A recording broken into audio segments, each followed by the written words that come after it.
Alô, alô, meu povo! Estamos no ar com a minha visão, com a sua visão, com a nossa visão positiva do ser humano.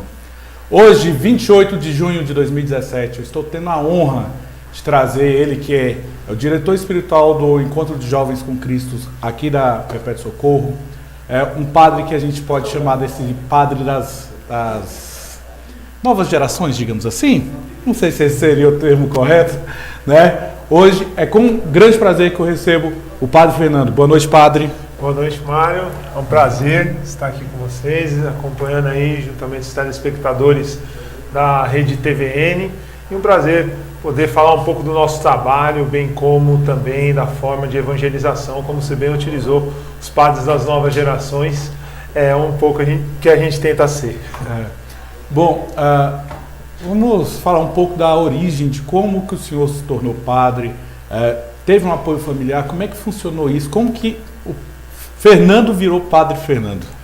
Podemos dizer que a caminhada vocacional teve início no ano de 1993, quando eu era coroinha na cidade de São Paulo, e percebendo a rotatividade dos padres na minha paróquia, eu vi a necessidade também de auxiliá-los. Então, num primeiro instante, eu achava muito interessante essa vida missionária, porque cada final de semana era um padre diferente que vinha de uma localidade diferente. E a partir daí, então, eu comecei a fazer um encontro vocacional, tinha 13 anos na época, mas por ser muito novo, uma vida inteira na cidade de São Paulo, na capital, meus avós acharam melhor esperar um pouco. E depois de uma experiência de trabalho, de viver como jovens, com 20 anos, eu iniciei a caminhada vocacional na cidade de São Paulo e estamos aí até hoje, graças a Deus. E a família apoiou? Como é que foi isso? Porque assim, as famílias querem, né, que os filhos sejam padres, mas existe uma certa, né, virou padre e tal, como é que isso funcionou? Na verdade, num primeiro momento houve uma certa repulsa, porque eu sou o filho mais velho, e se tinha toda uma expectativa de ter filhos, de cuidar dos pais ou dos avós também, mas num primeiro momento, por isso que eu não adentrei ao seminário. Depois, quando maior, eles viram que realmente não teria como parar e a partir daí então começaram a fazer um apoio, um pequeno apoio no primeiro momento, faz a experiência, veja o que acontece. Às vezes eu perguntava para eles, mas vocês acham legal, vocês gostariam? E eles falam, olha, siga aquilo que seu coração diz, porque querendo ou não, nós não queremos influenciar uma decisão sua. E a partir daí, com 20 anos, então, eu iniciei e vamos dizer que hoje a aceitação é muito maior até pelo trabalho que se realiza, né? Mas no primeiro momento eles ficaram com medo. Falaram, nossa, o que vai ser, o que fizemos, como erramos, né? Porque, querendo ou não, tem aquele anseio de ver o filho mais velho constituir uma família e a partir daí realizar alguns sonhos dos nossos queridos pais e avós também. O padre ele tinha um projeto, não sei se ainda está permanecendo, que era a missa explicativa, né? Que era um ótimo projeto, na verdade, e que nos abrilhantava com muito conhecimento, por sinal. E aí eu fiz o levantamento de algumas perguntas de pessoas que participam do EJOC, inclusive, né? E uma das perguntas é assim, qual que é a importância da gente estudar a história da igreja? Eu não estou falando da igreja na história, não. Para discernir alguns conceitos errôneos, né, que foram passados, às vezes, por más interpretações, né? E se o senhor pode dar algum exemplo disso, desses conceitos que foram passados, às vezes, de uma forma um pouco errônea. Não estou dizendo que são errôneos, de uma forma um pouco errônea nesse decorrer. É muito importante nós aprofundarmos o mistério. No primeiro momento, nós temos a alegria de contemplar o Cristo a partir das celebrações e por isso desta iniciativa de tentar aprofundar aquilo que geralmente nós aprendemos de uma forma automática. Ninguém sentou e vamos explicar a missa parte por parte e a partir daí vamos entender um pouco mais esse mistério. Mas, na verdade, quando nós temos essa ânsia de buscar um pouco, aprofundar aquilo que conhecemos, nós vamos fazendo uma transformação. Porque, querendo ou não, na evangelização, E eu lembro das minhas catequistas com muito carinho, com muito orgulho, que foram formadas dentro de um período, de um processo histórico, de uma vivência que a igreja tinha naquele período. E eis que depois de um certo tempo, de uma caminhada, a própria igreja vai se evoluindo, como acontece com a nossa sociedade, que querendo ou não evolui. E hoje, por exemplo, estamos aqui realizando um programa a nível nacional, por um canal que é totalmente diferente daquelas mídias tradicionais. Então, querendo ou não, é preciso haver um maior aprofundamento, uma maior evolução nossa perante as novas realidades. E nesse sentido, é muito importante o cristão, a cristã, aprofundar aquilo que recebeu no primeiro momento. Eu coloco como um exemplo típico, é a passagem, por exemplo, de Lucas 15, que nós fomos educados a lembrar dessa passagem como a parábola do filho pródigo. E o Papa Francisco, no último ano da misericórdia, uns 2 anos atrás, se não me engano, ele deu uma nova visão e falou, não, essa parábola não é do filho pródigo, é a parábola do pai da misericórdia. Então, todo aquele olhar que você tinha para o filho que saiu e agora voltou para casa, ele muda de figura e não são os filhos o importante, mas sim o pai e toda a visão que se tem. Então, a partir dessa evolução de pensamento, evolução da teologia, evolução da vida cristã, se conseguiu aprofundar ainda mais algo que, querendo ou não, transformou toda a linhagem ou todo o olhar de misericórdia. E muitas vezes nós ficamos um pouco aquém quando só ficamos com aquilo que recebemos quando criança, quando mais jovens. Então, por isso, desse sentido também de buscar cada vez mais aprofundar dentro da própria doutrina o que o próprio Senhor vai nos revelando, né? Porque a passagem ou a palavra, ela não é algo estático, graças a Deus. Mas cada dia ela demonstra um pouco mais, né? Eu queria mandar um abraço para as pessoas que estão participando e mandando perguntas para a gente, né? Toda quarta-feira aqui na TVN Brasil, www.tvnbrasil.com.br. Você pode participar através dos WhatsApps. Uma ejoquiana muito amiga nossa, a Mamá, ela mandou uma pergunta aqui. Padre, qual é o papel da juventude hoje na igreja? Boa pergunta, Mamá. Boa pergunta e, querendo ou não, eu penso que os jovens já realizam isso. O papel da evangelização deles é trazer esse algo novo. O jovem, ele é aquele desbravador que não tem medo de falar, de se expor, de colocar.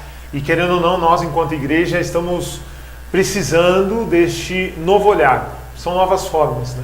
A própria postura, o próprio desejo de fazer com que o Cristo possa ser mais conhecido, mais amado, mais adorado, já é um primeiro modelo. E a partir daí, utilizando as novas mídias, por exemplo, o WhatsApp, a internet, ou tantas outras questões de comunicação que nos auxiliam muito, mas nada melhor do que o próprio testemunho juvenil. Isso é o chamariz ou o melhor olhar, né? Porque muitas vezes nós ainda estamos acostumados com algumas evangelizações tradicionais e esquecemos que a sociedade se transformou, o mundo mudou e nada melhor do que o jovem que domina essas novas ferramentas ou esses novos areópagos, como diz o documento de Aparecida, possa estar auxiliando a própria igreja nessa caminhada da evangelização. Pegando um gancho nisso aí que o padre falou, e já aproveitando a pergunta do nosso amigo Cadu, aquele abraço, meu parceiro, né? Ele faz a seguinte pergunta: em tempos de redes sociais, né? Qual o papel das mídias na evangelização das pessoas, das mídias sociais?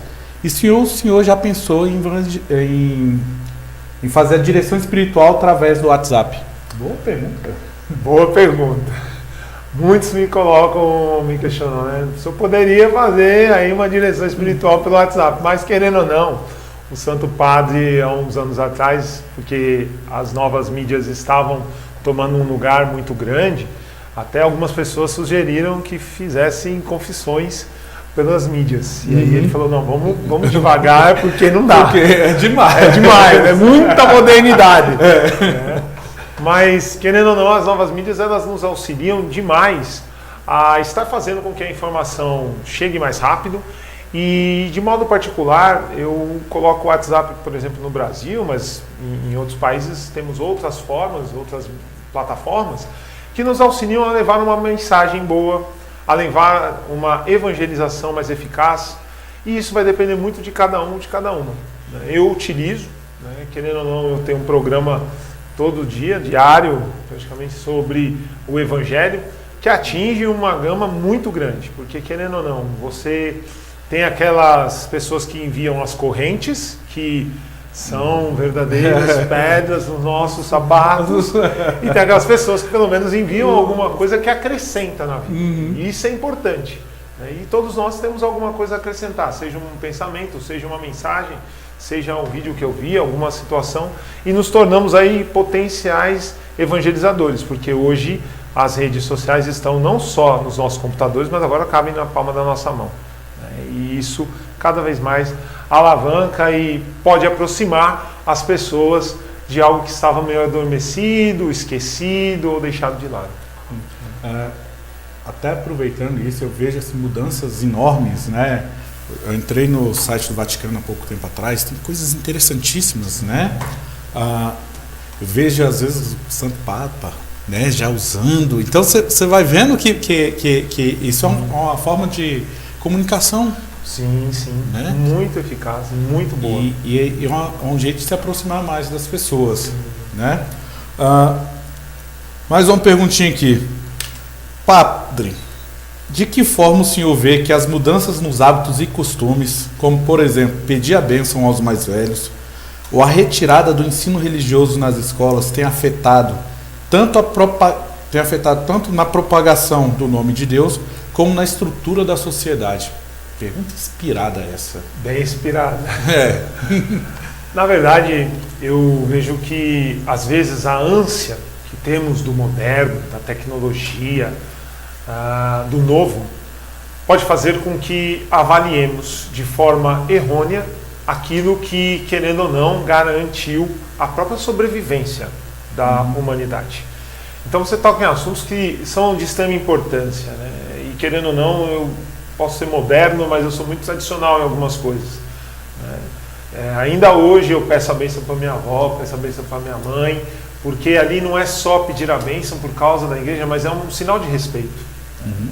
E às vezes, pela facilidade das coisas, eu posso esquecer disso, né? O outro, ele é uma figura importante na minha vida, e quando eu vou tentando substituir o outro pelas outras coisas, há um problema sério. Então hoje nós vemos alguns países que tiraram, por exemplo, o ensino religioso, que tiraram os símbolos religiosos, que tiraram todo um olhar, falam, não, nós somos um país laico, nós somos um país independente. Claro, o país ele tem que ser assim até por causa das mais diversas denominações, mas uma coisa é você tirar esse olhar religioso, e outra coisa é você tirar os valores que esse olhar religioso traz ou agrega na sociedade.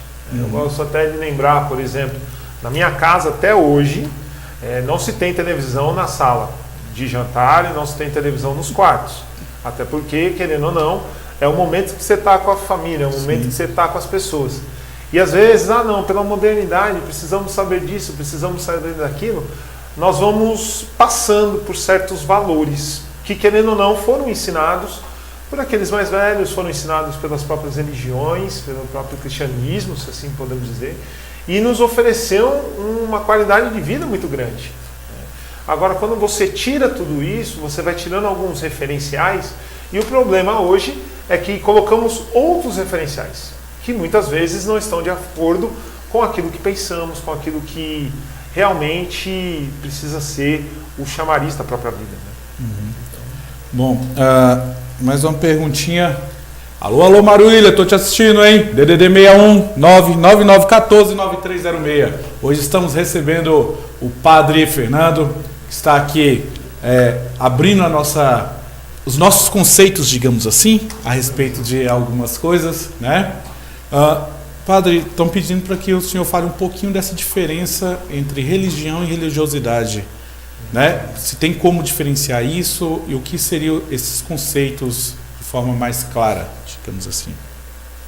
Podemos afirmar que religião nada mais é do que estruturas que nos auxiliam ou tentam nos auxiliar a fazer uma conexão, porque religião nada mais é do que religar ou nos ligar ao transcendente, ao sagrado.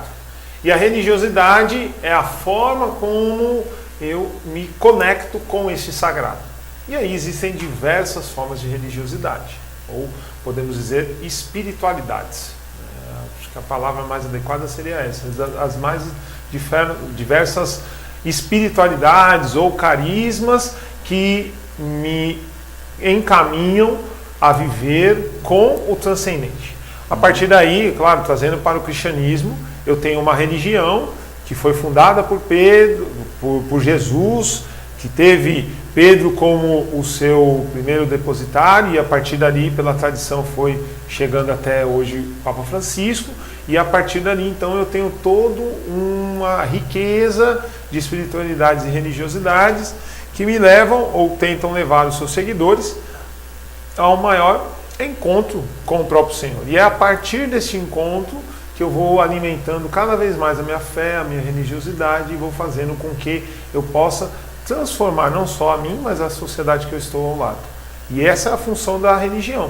Ela é aquele órgão ou aquele elemento que vai auxiliar a transformar, a ver o humano de uma forma bem mais transcendente, a não olhar só para o meu próprio umbigo, para o meu próprio eu, e lembrar do outro. E a partir daí criando essa rede de solidariedade, essa rede de fraternidade, conforme, no nosso caso, o Cristo nos exigiu, nos pediu, nos ensinou.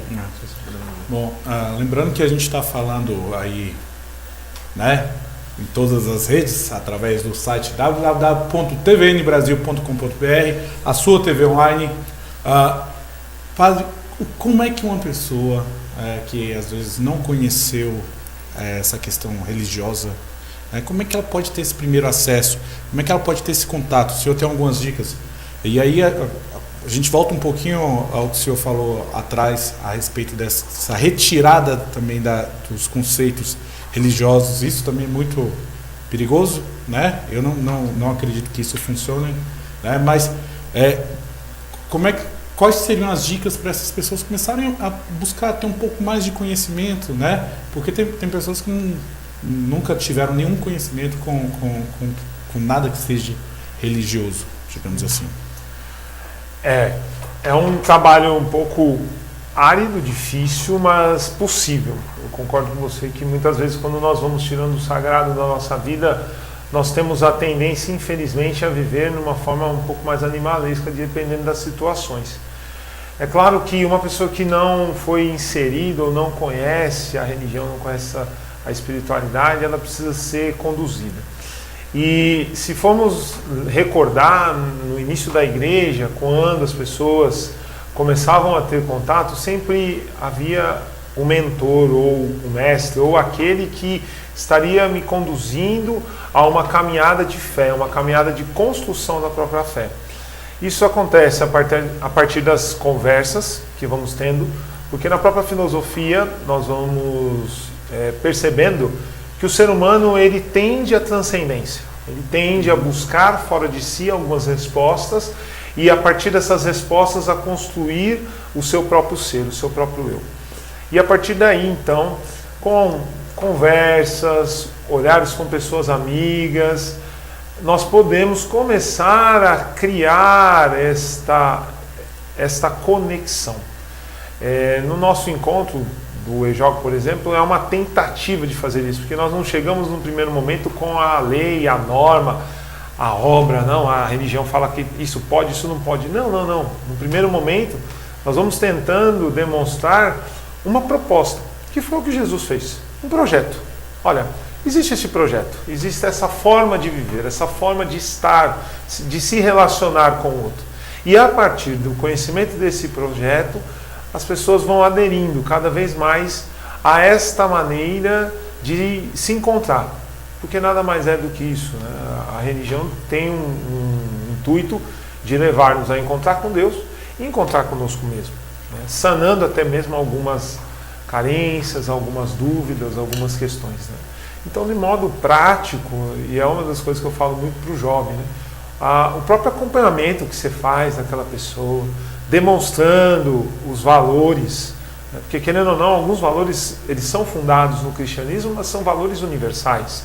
A bondade, a fraternidade, a solidariedade, o cuidado para com o outro, são coisas inauguradas, podemos dizer, por Jesus, e que a humanidade viu o quanto que é necessário, até para a melhor convivência. Por mais que estejamos numa sociedade que não seja cristã, nós vamos perceber que esses ideais cristãos estão presentes para a maior convivência. Então, a partir desse encaminhamento, desse olhar, ou dessa peregrinação que fazemos junto com o outro, nós vamos conseguindo levar o outro a ter esse encontro, e a partir desse encontro ele segue a sua caminhada.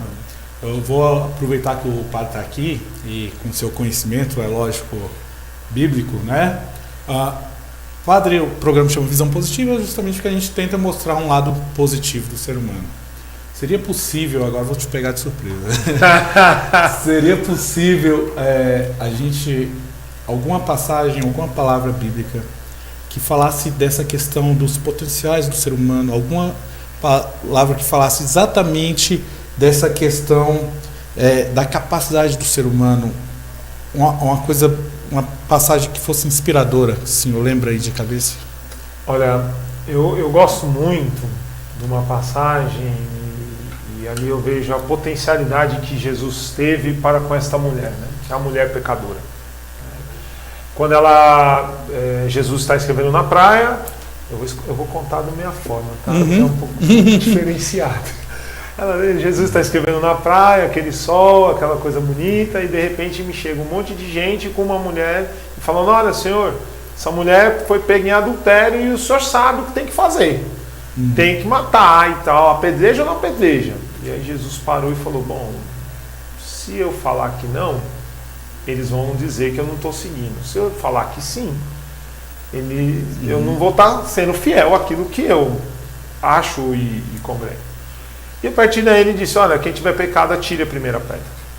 E eis então que as pessoas voltaram para si e olharam o seu interior e começaram a perceber: não, essa mulher pecou, mas eu também tenho os meus erros, eu também tenho minhas faltas. Então foi um primeiro olhar. E a partir daí, o mais bonito é quando Jesus fica sozinho com ela. E essa é a parte assim que me chama muito a atenção, porque era o único que poderia jogar a pedra que fosse. E Jesus, num ato de misericórdia, pergunta: e aí, ninguém te condenou? Não aconteceu nada? Ela: não, então vai embora. Vai e não peques mais. Vai e volta para a sua realidade, volta para a sua casa, volta para os seus trabalhos, mas agora com a misericórdia, com o perdão. Você errou, né? Mas agora você tem uma nova oportunidade. E se formos observar bem, às vezes nós vamos esquecendo essas novas oportunidades que Deus nos oferece a cada dia, ou que as pessoas mesmo nos oferecem. Às vezes nós apontamos muitos erros, olhamos muitas coisas, mas vamos esquecendo de nós mesmos, vamos esquecendo dos nossos próprios erros, vamos esquecendo da capacidade que temos de perdoar, de observar o outro, não como um poço de pecados, pelo contrário, mas sim como alguém que pode melhorar. E às vezes precisa de um impulso. E esse impulso foi interessante que Jesus deu. E essa mulher, lógico, depois o Evangelho não comenta, mas a ideia é: essa mulher voltou totalmente arrependida e recomeçou a sua própria vida, né? Então é um olhar que eu vejo que os dons, eles estão entre nós, né? Nós temos o poder de julgar ou não julgar, nós temos o poder de absolver ou condenar, mas muitas e muitas vezes nós vamos deixando essas qualidades e vamos nos prendendo a algumas coisas, algumas picuinhas, algumas situações, né? E isso é o que às vezes emperra um pouco de olharmos uma coisa diferenciada. É como Jesus estava ali, ele poderia olhar pelo olho das pessoas do pecado. Não, ela errou, ela não cumpriu a lei, ela foi extremamente insensível, trouxe desordem. Mas ele falou: nossa, mas ela não merece uma segunda chance? E às vezes é isso que podemos fazer também com a nossa própria vida, com a nossa própria história, com a nossa própria caminhada. Né?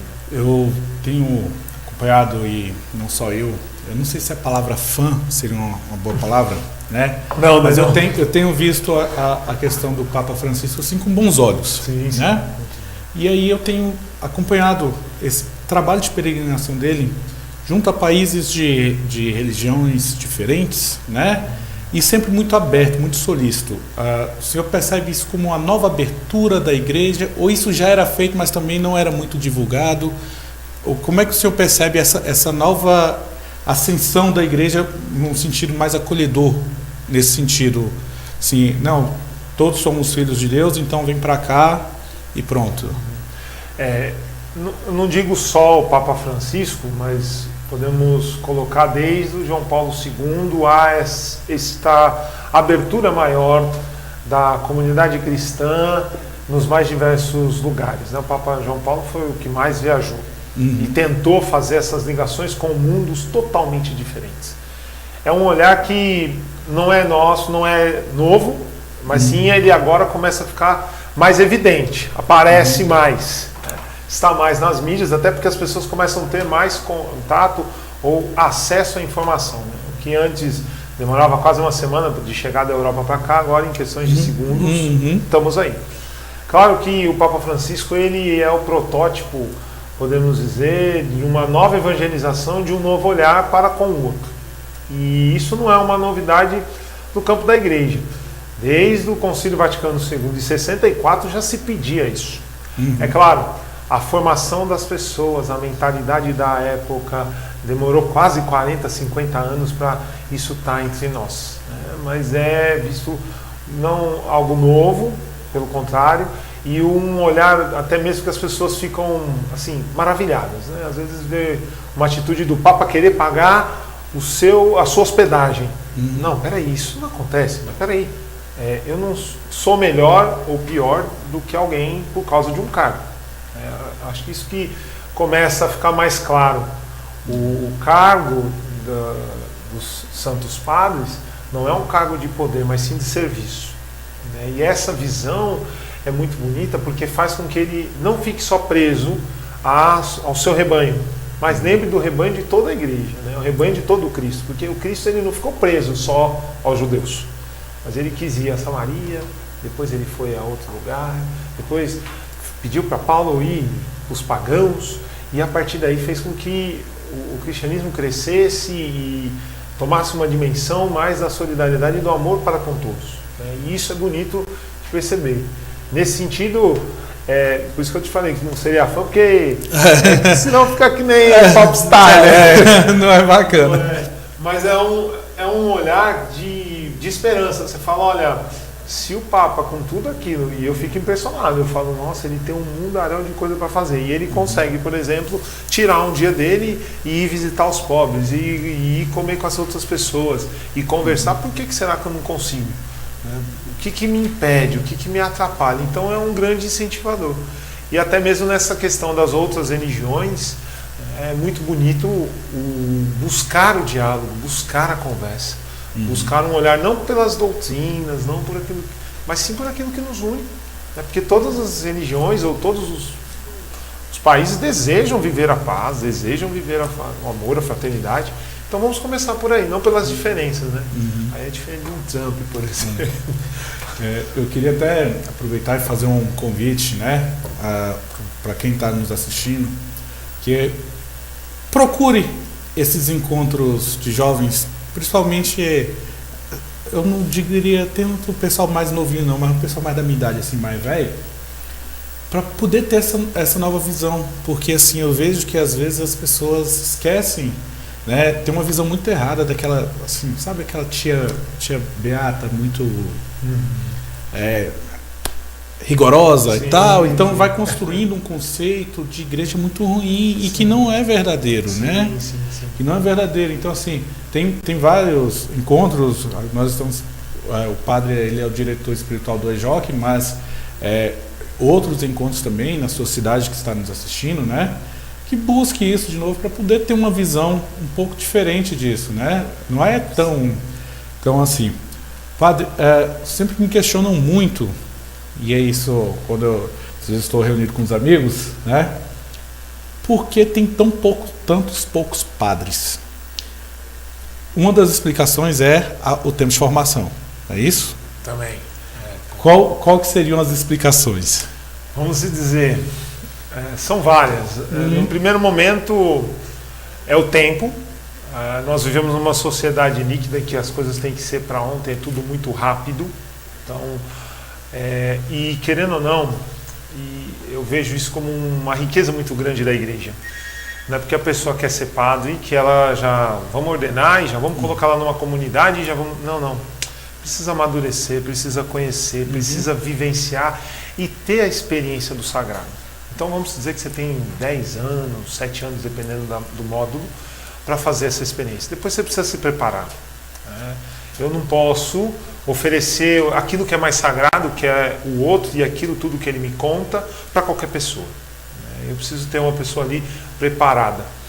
E depois, uma outra questão que você está tendo é a própria juventude que não cresce. Hoje as famílias são pequenas.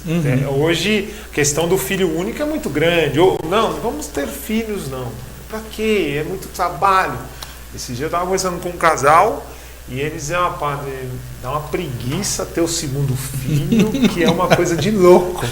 E aí você fala, mas olha o problema, né, que está ocorrendo. Nós temos sociedades e lugares em que a falta de filhos não é só um problema para a igreja, mas um problema para manter o próprio país. Até, eu acho, se eu não me engano, o Canadá vive muito bem isso. E outros países da Europa também. Mas às vezes a ausência de padres acontece também pelo trabalho. Não sei se você sabe, mas a profissão que é mais estressante é a profissão de padre. Porque, querendo ou não tem descanso. É todo dia. Você está ali, você atende, você evangeliza, as pessoas chegam em você com uma carga muito grande de situações. E a partir dessa carga você tem que dar uma esperança, que é um desafio muito grande na sociedade que vivemos hoje, muitas vezes, e ser administrador, econômico, e trabalhar com isso, trabalhar com aquilo, obra, então você é um severino. Né?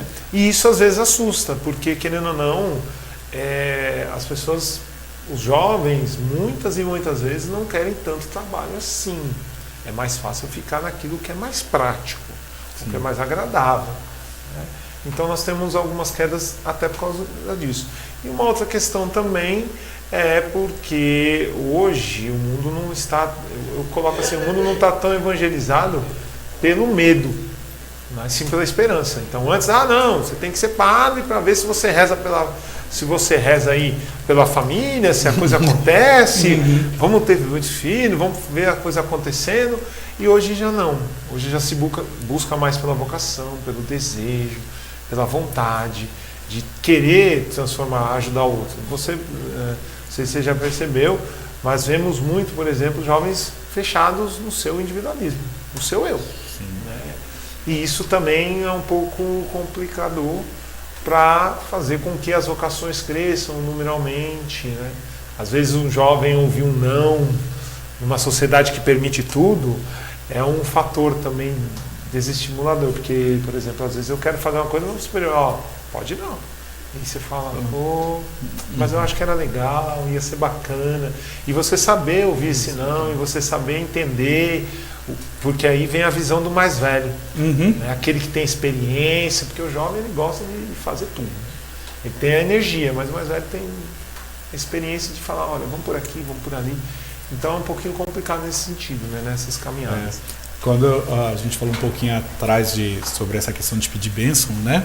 Nós não estamos falando só Deus te abençoe, né? Mas a gente está falando de uma pessoa mais velha que você, que tem um conhecimento, que tem sabedoria, que está falando Deus te abençoe neste caminho. E eu estou ficando meio velho e eu estou vendo cada dia mais assim uma necessidade de buscar isso dentro das famílias. As famílias estão muito perdidas, assim.